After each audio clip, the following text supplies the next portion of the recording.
All right. All right. Hi, this is Dee. Today is our seminar on workplace skills. We're going to be talking about positive attitude and understanding the big picture. So guiding you through the steps today are myself, Dee Reinhardt, with Time to Market, and then our fabulous team of members from Illinois WorkNet, Natasha Telger, Chelsea Jones, and Lacey Pollock. And we want to thank everybody for participating in today's website. In today's session, we're going to be talking about positive attitude and understanding the big picture. These are two topics on our series of the Skills Wheel. We've already covered several others in webinars from last week, and we will be covering the last two sections on Thursday in our webinar. So if you haven't watched the other ones already, they are recorded and posted on our website and on our YouTube channel. And if you need to register for the ones on Thursday, you can do that, and Lacey will be putting that link into the chat pod for us.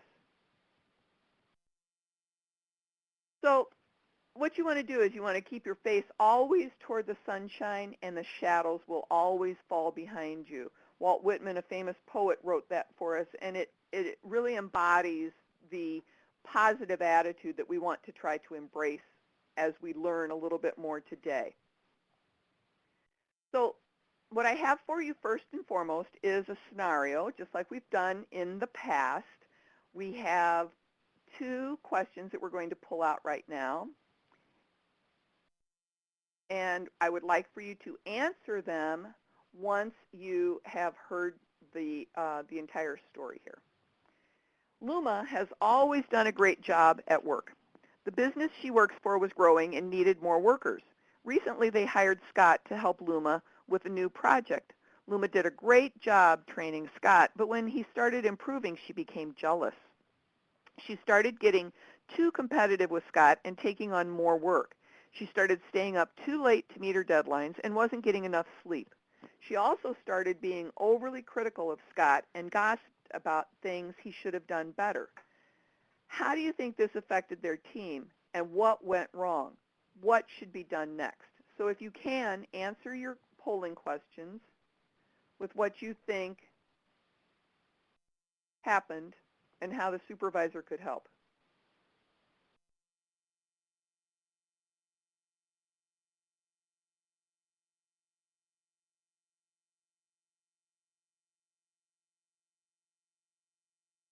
Good. We've got some answers going on.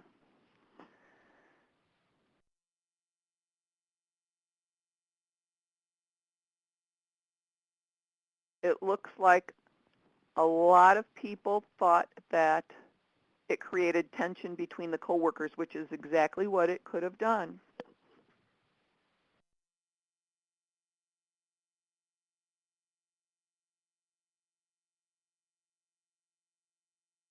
All right, we're going to give this about 5 more seconds.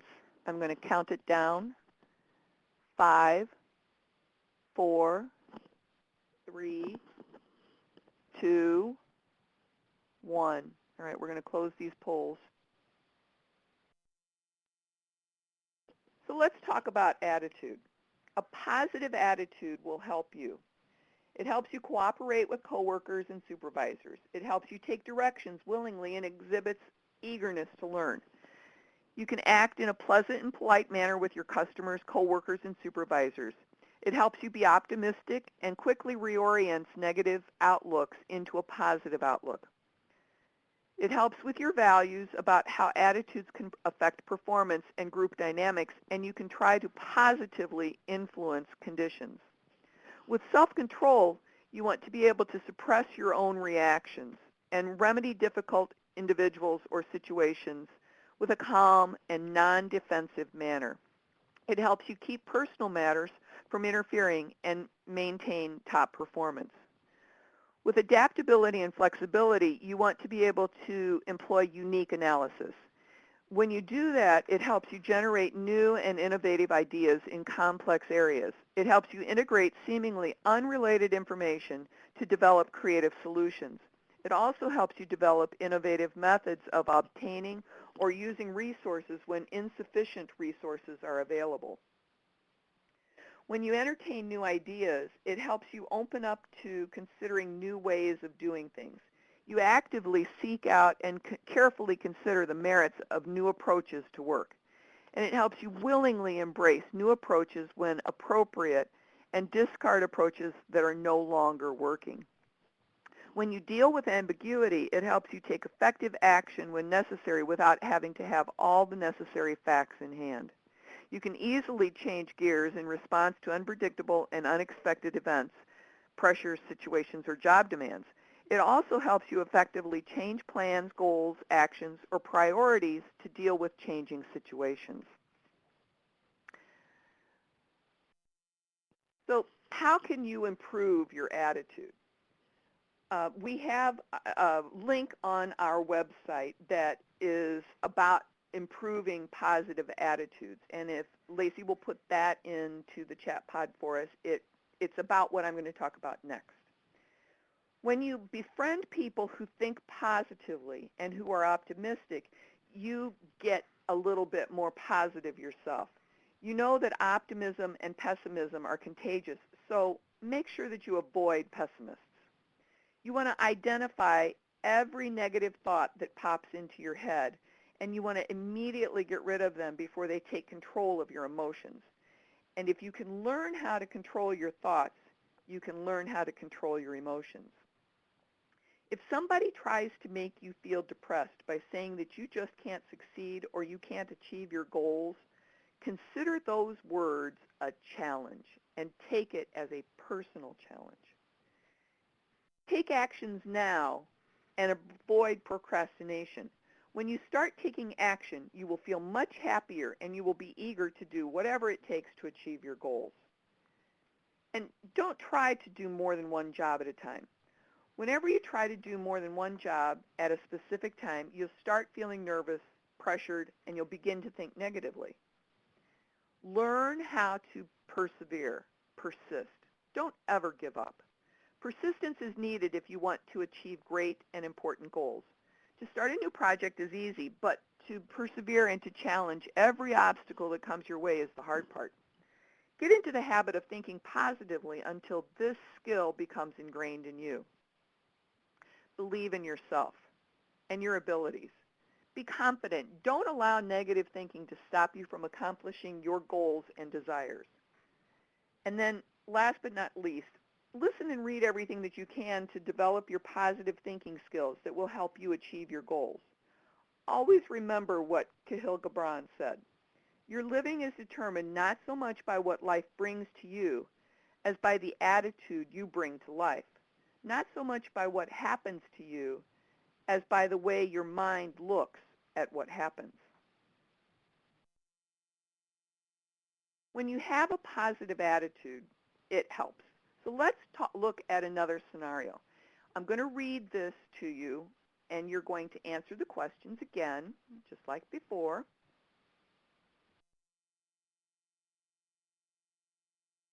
We'll get these questions out here for you. All right. Jack has always been comfortable in his job, but recently he has been going through many personal and professional changes and does not seem to be taking it well. At home, his wife has lost her job. This means his family is going through some financial difficulty right now. There has also been a management change at work, and the new managers are changing the company's mission and strategy. Faced with all these changes, Jack has not been open to new ideas. He's not dealing with ambiguity well. Instead, he's getting stressed and procrastinating. Jack can't afford to lose his job right now, but his slump is negatively affecting the team. What can Jack and his supervisors do to fix this problem?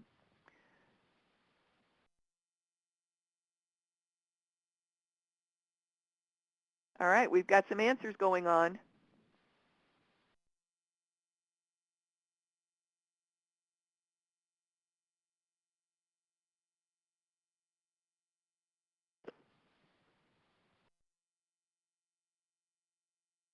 I really like that nobody has picked the first answer under what can Jack's boss do.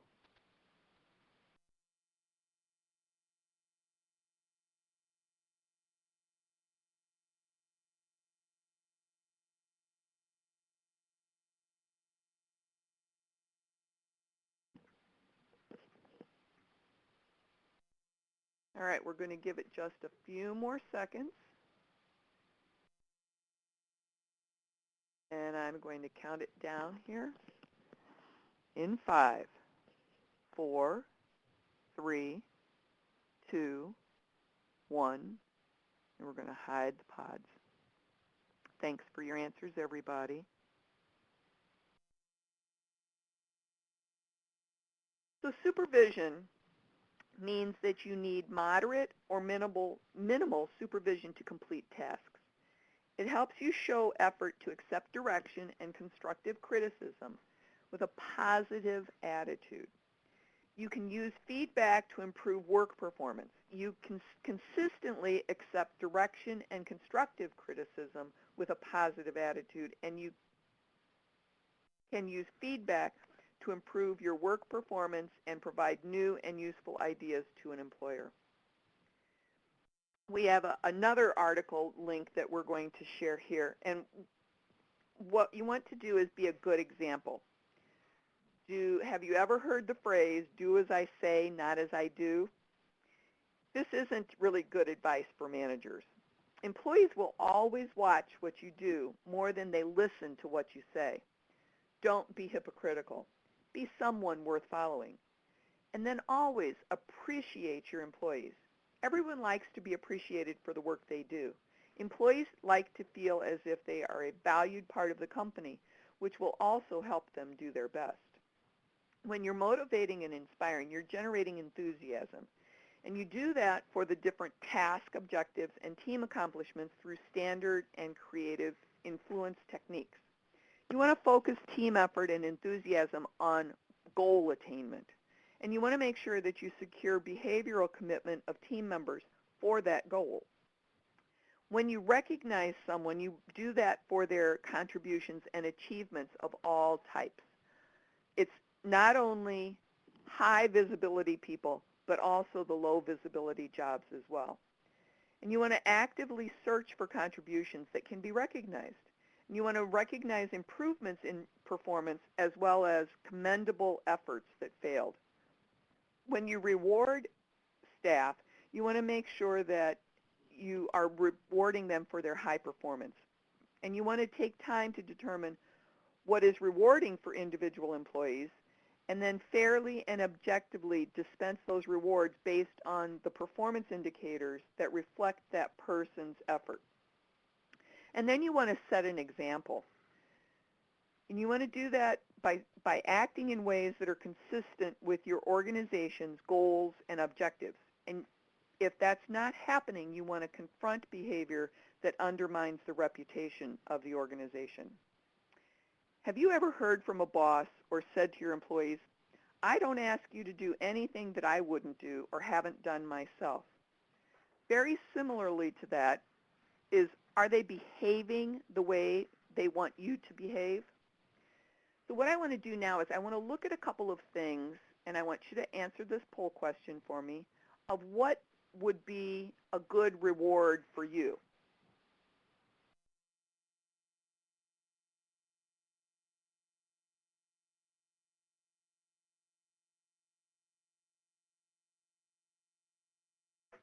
Got a lot of answers going on.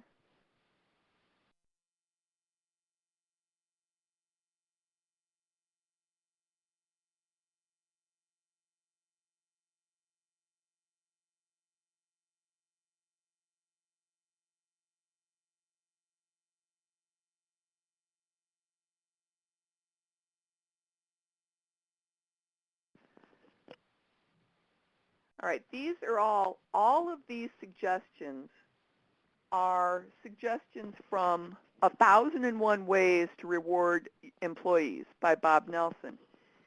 These are all things that don't really cost all that much for an employer to do, but might make you feel pretty good about being recognized. And as you can see, that top answer there, getting called into the office just to be thanked for your efforts, we got a high percentage of responses on that.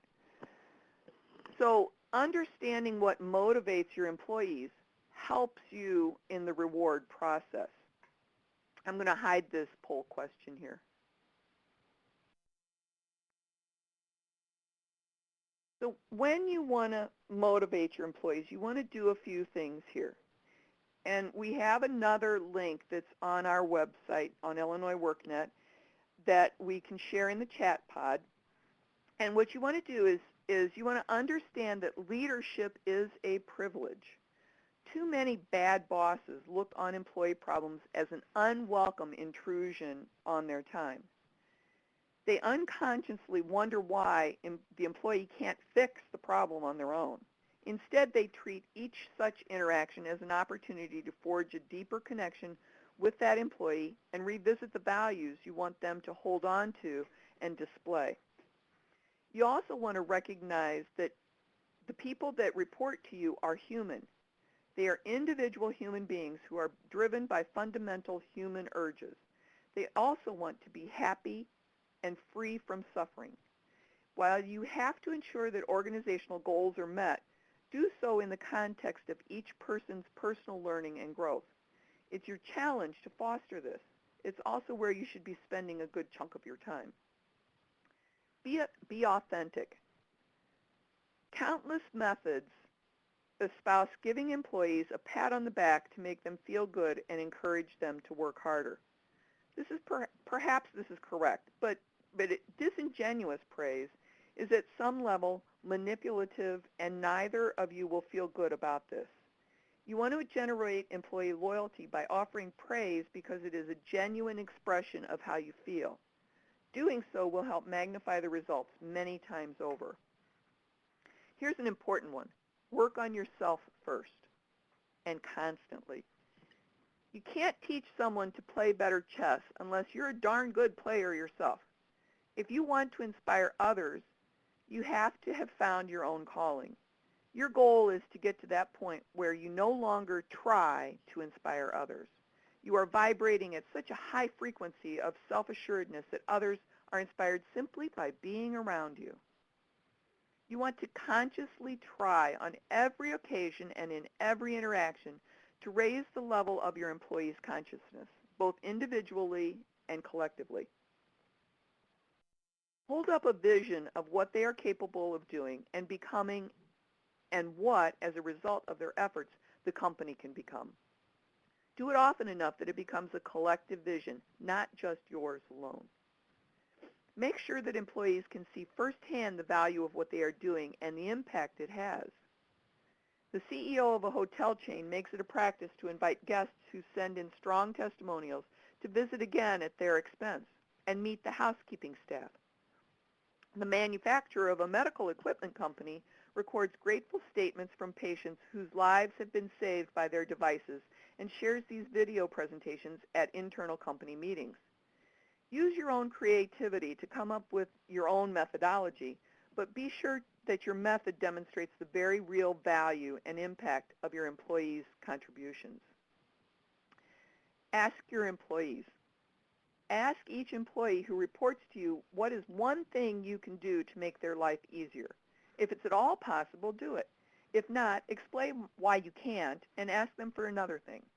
Do this sincerely and see what a transformative effect this one action can have.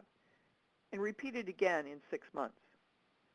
Promote creativity. Procedures have their place in a bureaucracy, but they also they can stilt creative impulses. Examine policies that have become entrenched and ask what would happen if you abolished them. Encourage your employees to suggest what should be eliminated and what should be modified. If this is a sincere effort, energy will flow and engagement will rise. And encourage participation. Few things energize employees more than by inviting participation, creating a sense that they genuinely have a say in the conditions of a workplace. Democracy is not a viable form of political organizing, It is also a great way to make companies thrive. So when you're looking at motivating your employees, sometimes all you have to do is ask. Can you see the forest for the trees? This all boils down to, are you able to understand the big picture? So we have another scenario here. And we have 2 polling questions. And I'm going to read you the story here. You have just started working in an office building and you share your workspace with 2 other people. One day after hours, when it's just you and one other coworker, you see him taking office supplies. He sees you and asks if you want some too. What is your response?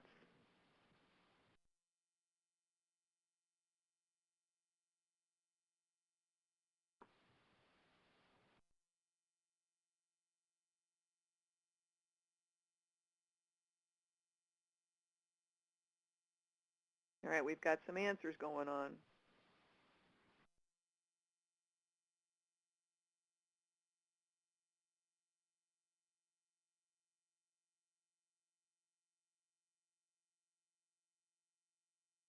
All right, we're going to give it 5 more seconds. 5, 4, 3, 2, 1.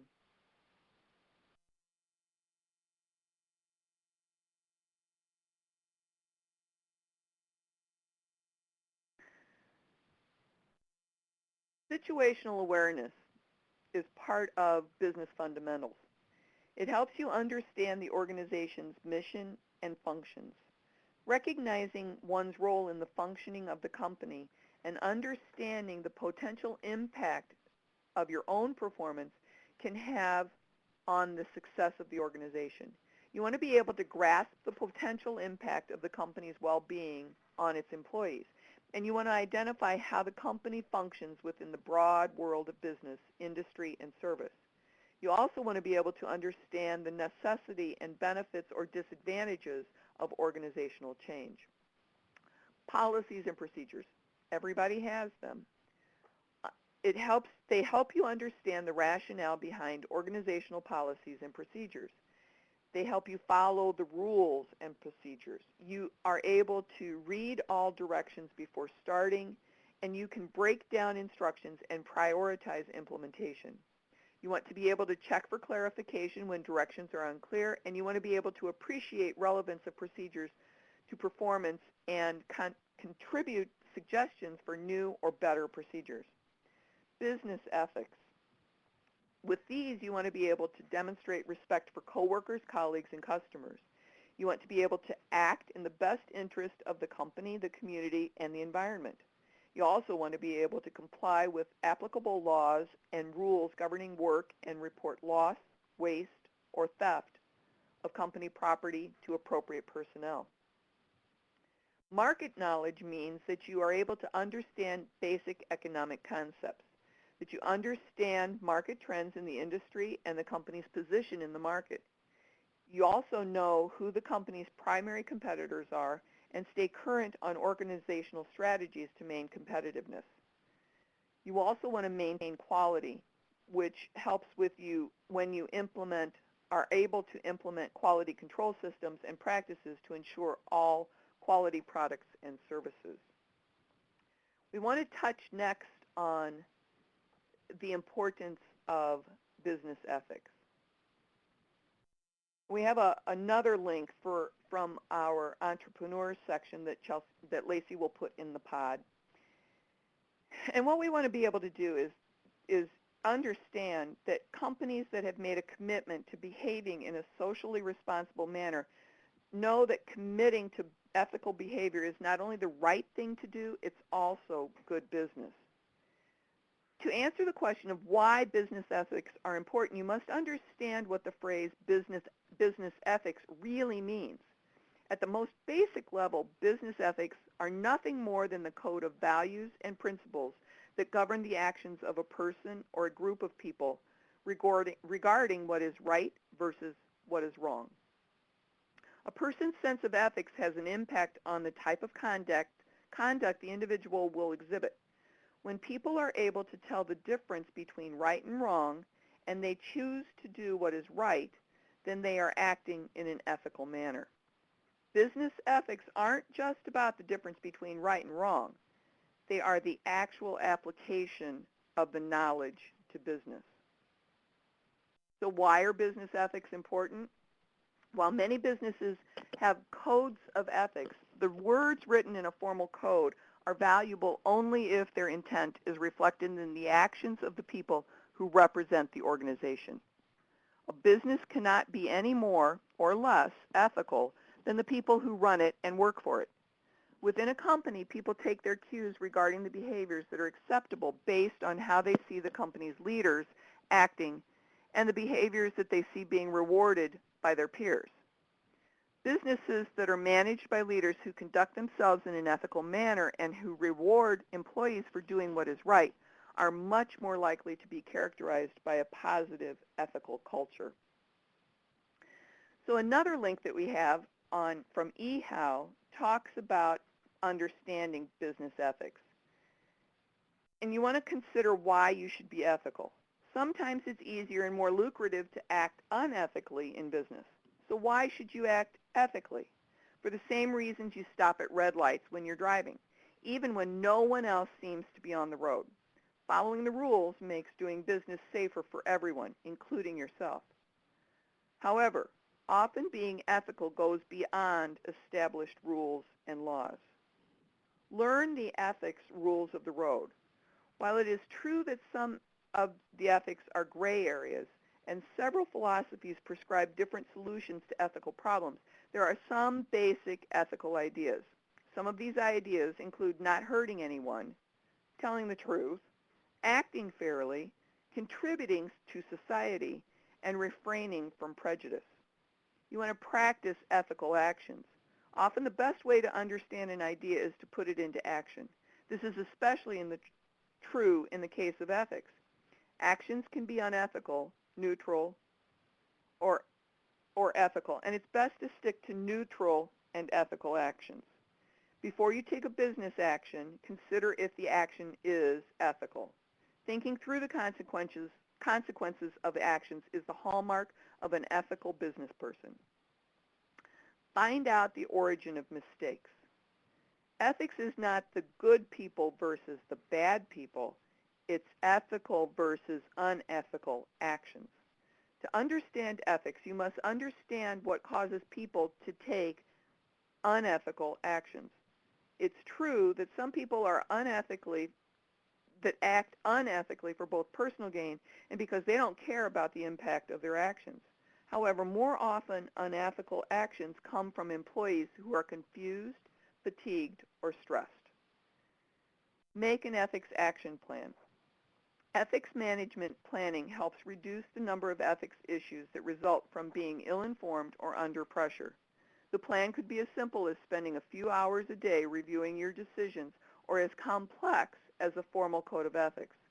What's important is having a plan in place that helps you understand ethics as they arise. All right, moving on. We're going to understand more about the big picture. And we want to talk about one more scenario, pulling over the polling questions.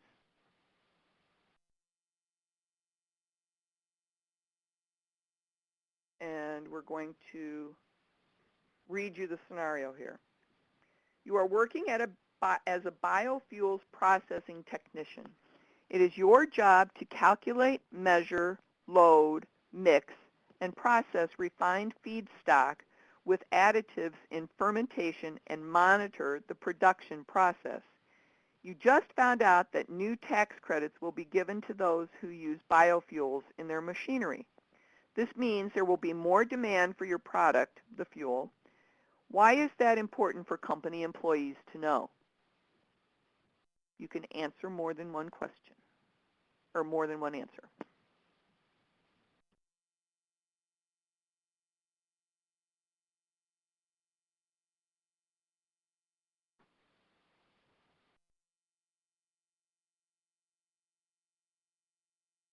right, we've got some answers.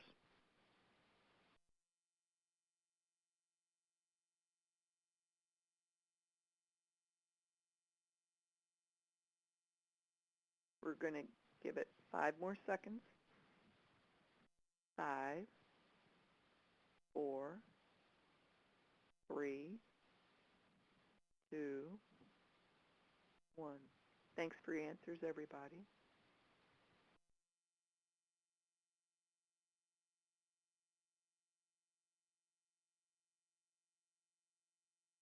Customers are one of the most important things for your business. When you have a customer focus, you understand the customer needs. And you do that by demonstrating a desire to understand customer needs. And you listen to what customers are saying and ask questions as appropriate. You also demonstrate awareness of client goals. You provide personalized service. You provide prompt, efficient, and personalized assistance to meet the requirements, requests, and concerns of your customers. You provide thorough, accurate information to answer customers' questions and inform them of commitment times or performance guarantees. You actively look for ways to help customers by identifying and proposing appropriate solutions and or services. And you establish boundaries as appropriate for unreasonable customer demands. You act professionally by being pleasant, courteous, and professional when dealing with internal or external customers. You develop constructive and cooperative working relationships with customers, and you develop a good-natured, cooperative attitude. You're calm and empathetic when dealing with hostile customers. You also keep customers informed by following up with them during projects and following the project completion. You keep clients up to date about decisions that affect them, and you seek the comments, criticisms, and involvement of the customers. You also adjust your services based on customer feedback. Now, customer service is what many people think of in situations where you're purchasing something or you have a contract with someone like your phone service or a waiter, waitress in a restaurant or the salesperson in a retail location. But customer service is inherent in almost any job that a person could have. Customers are the lifeblood of a business. Winning new customers is important, but retaining customers is even more important. Customer service and quality products are the two factors to retention. If a product has a quality control issue, it is the customer service that can help rectify the situation. There's too much competition in today's marketplace to not be concerned with customer service. External customers, in the days preceding social media, customer service was how you gained and maintained your customer base. If a customer was treated well, they may tell 2 people. But if a customer was treated poorly, they told 10 people. With the expansion of social media, the numbers of people who are being informed of the customer service of a particular organization can reach into the thousands and millions. So for just example, there was a guitar player who had a very expensive guitar that got banged up and by a particular airline. That airline only wanted to reimburse the guitarist with a standard luggage rates. After a posting by the musician on YouTube and over 8 million views later, the airline conceded to paying the full cost of the guitar. There's different kinds of customers. Some want to be left alone. Others want to know that you are close by if they need you. Some want to be directed. Others want you to take them by the hand and guide them through the entire purchasing experience. Knowing the difference between those types of customers and employing the proper techniques for each of them is a skill. Being able to determine expectations that a customer has is key to winning the sale and possibly a devoted customer. But if you make the wrong choice, say the wrong thing, aren't available, or don't respond in a timely fashion, you could alienate the customer and potentially end up with bad press on YouTube, Twitter, or Facebook. Now, there's internal customers as well. And you may not work for a company that deals with sales or service. You may not work in a department that deals with anyone outside your company. But a good example of this, of having internal customers is the benefits division of a human resources department. Maybe the IT department for a call center, or maybe the vehicle mechanics for a delivery company. You have customers. They're the other employees of your company. You still need to employ the same techniques to keep your customers happy. The key components here are cooperation, coordination, and teamwork. Again, active listening can help you if you need to be cross-trained in other areas of your company. Sometimes good customer service is nothing more than knowing who to call to obtain an answer or knowing what the responsibilities of another division of your company are. In general, no one likes to feel neglected or an inconvenience if they need to ask for something. Be proactive with your outreach in your customer service, and you will win them every time. So now we want to understand the big picture with safety, health, and environment. When you do this, you implement personal and job site safety rules and regulations to maintain safe and healthful working conditions and environments. You want to be able to complete your work tasks in accordance with employee rights and responsibilities and employers' obligations to maintain workplace safety and health. You want to be able to employ emergency procedures as necessary to provide aid in workplace accidents. And you also want to be able to employ knowledge of response techniques to create a disaster and or emergency response plan. When you develop a vision, it becomes a strategic vision for the future of the organization or unit.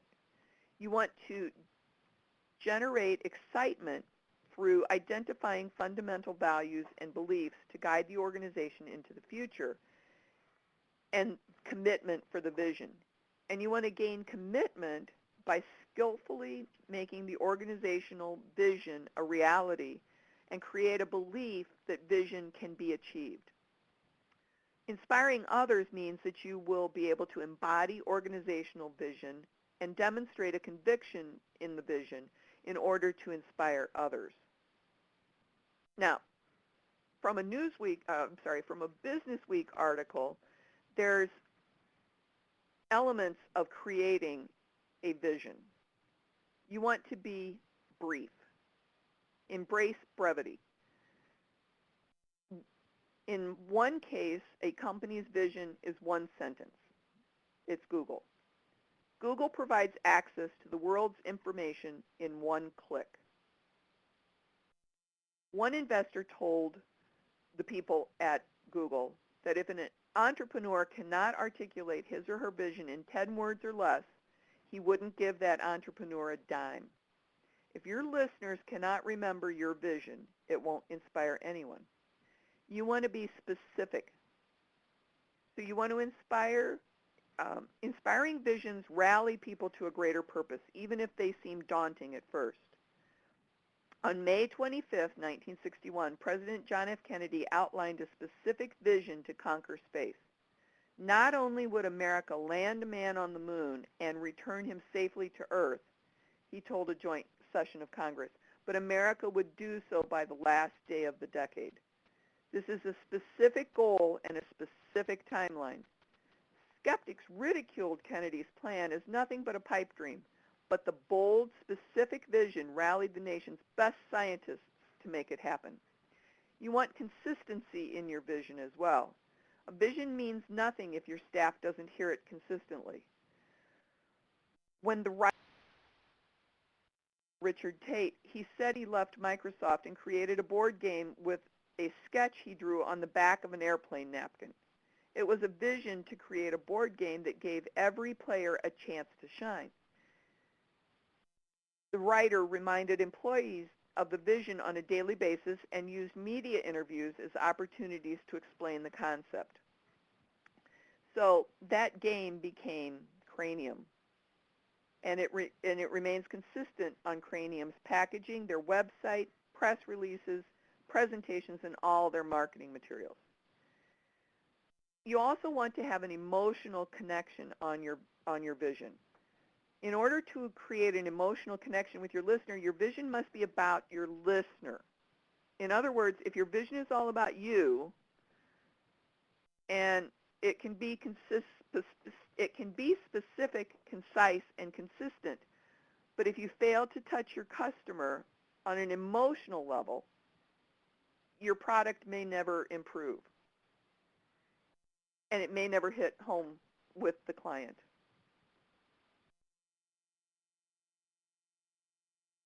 Understanding the big picture networking. So here's a chance to answer our last poll question. How do you network?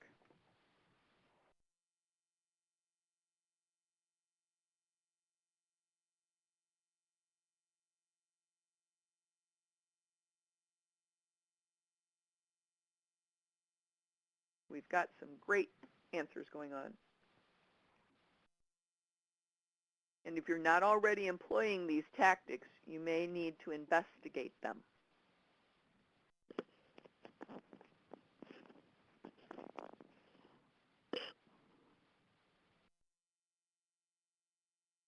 All right, we're going to give it 5 more seconds here.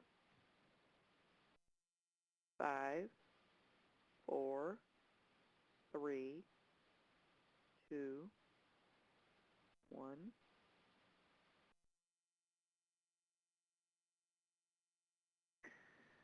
When you build relationships, you seek opportunities to make contacts and build relationships, including organizational events, social events, external organizations, and professional activities.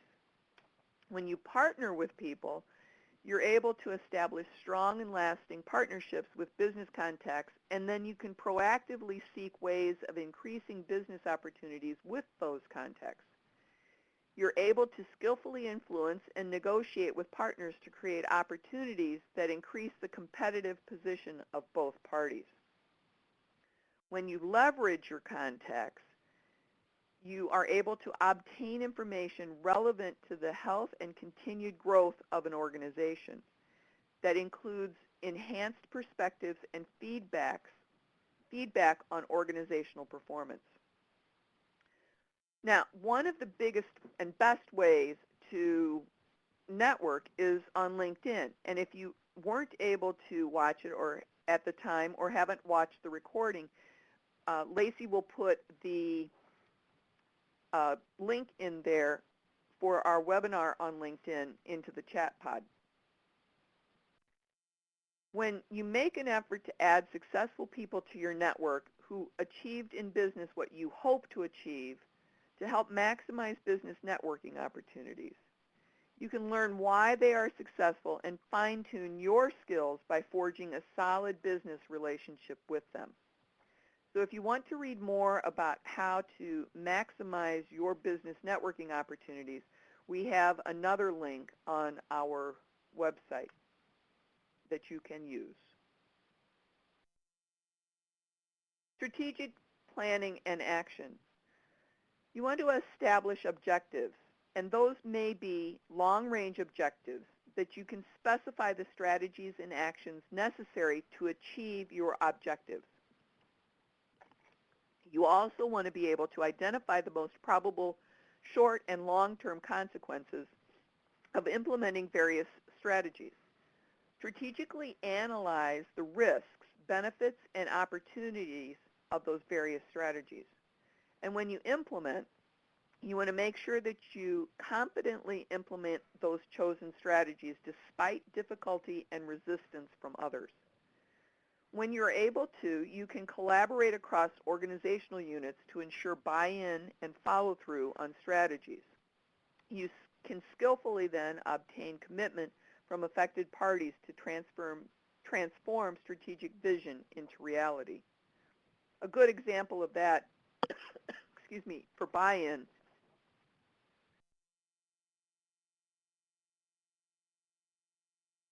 is when sales and marketing have to cooperate on a project, and then production also has to come in so that everybody is working together on one big project.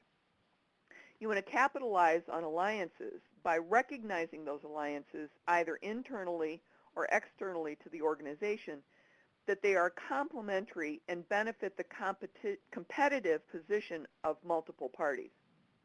You also want to be able to strategically shift your orientation to capitalize on those alliances. And then you also want to be able to recognize and deal with obstacles. When you are able to comprehensively consider a wide range of problems that could affect the entire work unit, you are more successful. And you also want to be able to strategically identify ways to address or capitalize on these problems.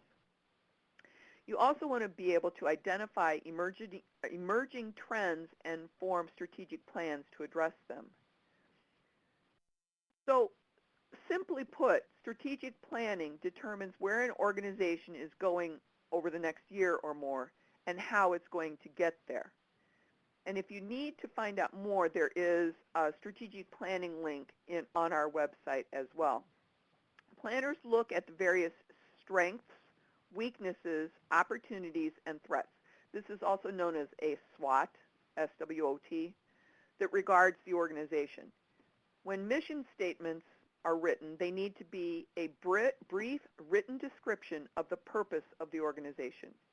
Vision statements are usually a compelling description of how the organization will or should operate at some point in the future and of how customers or clients are benefiting from the organization's products and services. And then value statements list the overall priorities in how the organization will operate. Some people focus the value statements on moral values. Action planning is carefully laying out how the strategic goals will be accomplished and can include tactics, timelines, work plans, budgets, and responsibilities. Entrepreneurship. In our webinar on career development, we discussed how having an entrepreneurial spirit can help you advance in your career. So let's talk about that a bit more now. When you think innovatively, you are able to constantly search for new ways of improving existing processes and doing things more efficiently. You strive to understand what is missing from current product stream and search for new ideas for product improvement everywhere. You attempt to address product gaps and build the business by creating innovative and unique solutions.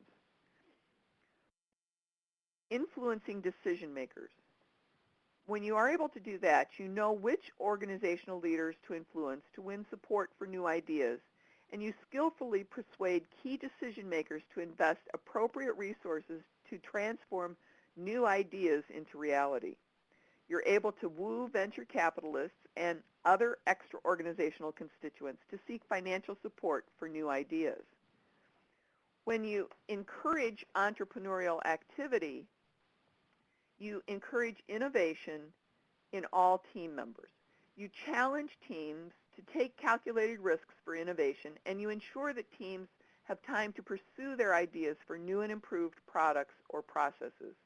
You often hold regular team meetings to solicit bold new ideas. When you champion great ideas, you look for advances and promote the best ideas even in the face of organizational resistance. You're often able to shield the team from bureaucratic processes that interfere with an innovative climate, and you work to change processes that interfere with growth and innovation. But you also want to reward that innovation, and to do that, you often recognize the contribution of those who have enabled positive change and give appropriate rewards for extraordinary achievements. Forbes had an article about how to promote innovation in your workplace. You can't force creativity, but the right setting will put your team in the right frame of mind to find imaginative solutions. So consider these ideas to help cultivate creativity in your company. Be easygoing. A relaxed and flexible work environment increases your team's productivity by letting ideas flow. Encourage an atmosphere where the boss is more likely to make you a coffee than expect you to make them one. Let go of the traditional 9-to-5 work week and have team members come in to work when they are rested and at their best. Not everyone is an early bird, and that's good. Embrace your employees' natural rhythm, and they'll show up to work fresh and ready to go. Hire for culture. Look for team members who understand your vision and align with your culture. Having a team member that shares one vision and works together helps the organization run smoothly. This doesn't mean only hiring people who always agree with you, though. Encourage different perspectives. It will help your company stay ahead of the curve. Bring on people who love what they do. You want to be able to hire people that are passionate about their work. You want people at your company who really care, people who are excited to go to work every day because they believe in the product. Adding people that want to improve your product will be the most beneficial for your company. And point number 2 goes hand in hand with this one. It's far more pleasant to work alongside interesting, friendly, and driven people working toward the same goal. Encourage diversity. Put together a team with different backgrounds, passions, and capabilities. Having a group with a diverse set of ideas and problem-solving approaches helps push your product forward. Embrace and celebrate your team members' individuality. Out-of-the-box ideas and problem-solving approaches helps push your product forward. You want to incorporate sprints. The hustle and bustle of daily office life can wreak havoc on your concentration. Emails, phones, meetings, they're all distractions and they're always endless. That's where a sprint, a set amount of time in which your team works to finish a project, can be the solution. Take ample time off. Communicate how important taking vacation is. Our brains are constantly on and connected. Taking time off for some R&R is crucial for a healthy work-life balance. Wore-down workaholics don't produce the highest quality content. You want your employees to be fresh and excited to be at work. Convey to your employees how important time off is and make it non-negotiable. So we have a couple of things to remember. Positive attitude is seeing half full and realizing that you have the tools to fill it up. And understanding the big picture is being able to realize the what, why, and how of an organization.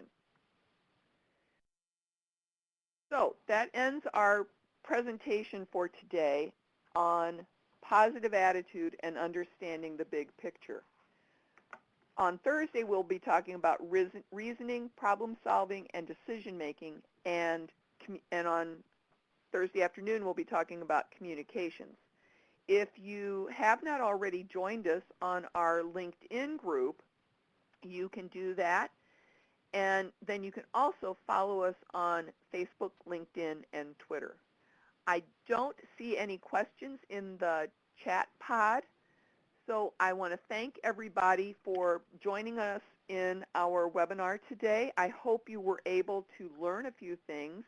And just so that we can find out how you feel about the webinar, if you would take a few moments to answer the final polling questions, we would appreciate it. Thanks, everybody, for your time.